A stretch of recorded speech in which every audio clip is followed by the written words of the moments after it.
Olá, quarto ano, tudo bem com vocês? Espero que estejam todos bem. Hoje a nossa aula é referente ao quarto roteiro e vamos falar sobre gravura. Acompanhe a leitura do texto. O que é gravura? Gravura nada mais é do que uma linguagem visual que representa um tipo de arte como pintura e relevos. Com essa técnica, a imagem é obtida por meio de uma impressão de uma matriz, na qual um desenho é gravado com uma ferramenta chamada buril. É uma espécie de um carimbo. Trata-se de um modo de reprodução assinado e numerado que conta com um forte valor artístico. Afinal, por meio dessa técnica, o artista produz peças únicas e dispensa artifícios tecnológicos. História da gravura. A história da gravura é mais antiga do que muita gente imagina. Ela foi particularmente importante no século II, quando os chineses, por meio de pedras e madeiras, gravavam sua arte. No Ocidente, a gravura teve seu início junto com o surgimento do papel, no século XIV. Desenvolvido por ourives, esse método se propagou por toda a Europa.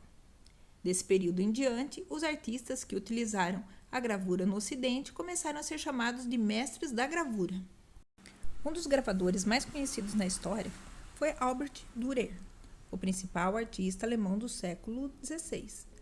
Feita em xilogravura, a obra Rinoceronte data de 1515. Agora vamos conhecer os tipos de gravura. Xilogravura. De origem chinesa, a xilogravura é uma técnica que significa gravura em madeira.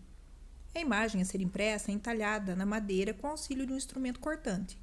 Assim, o artista deixa o relevo à parte que deseja reproduzir e, logo, faz uso de uma tinta para pintar a área em relevo. Depois disso, é utilizada uma prensa para fazer a pressão e logo aparece uma impressão em alto relevo que exibe a imagem. Litografia. A litografia é um tipo de impressão que acontece a partir da criação de uma marca sobre uma placa de metal ou pedra calcária. E aqui temos a serigrafia. A serigrafia se baseia em um tipo de impressão em que se transfere uma imagem para uma superfície, como um tecido ou outro local em que deseja imprimir a figura. Essa técnica também é chamada de silkscreen. No Brasil, a xilogravura foi muito usada para ilustrar textos de literatura de cordel. O cordel é uma tradição que chegou ao Brasil por meio dos portugueses e se caracteriza por um tipo de literatura que começou oralmente para disseminar notícias para aqueles que não tinham acesso a ela. O uso da técnica da xilogravura criou e propagou a literatura de cordel. Afinal, sua produção era simples e seu custo bastante baixo. Logo, foi fundamental para sustentar a tradição e manter fortes as raízes das histórias e das pessoas que as contavam. Em sua origem, a literatura de cordel não está atrelada a um gênero literário único. Essa expressão, na verdade, ficou assim conhecida devido à forma de como os escritos eram expostos para o público. Isso porque os livros e folhetos eram pendurados em cordas, barbantes ou cordel, como roupas em um varal. Com uma tradição que marca mais de 100 anos, a literatura de cordel em xilogravura foi reconhecida como Patrimônio Cultural Imaterial Brasileiro pelo IPAM, Instituto do Patrimônio Histórico e Artístico Nacional.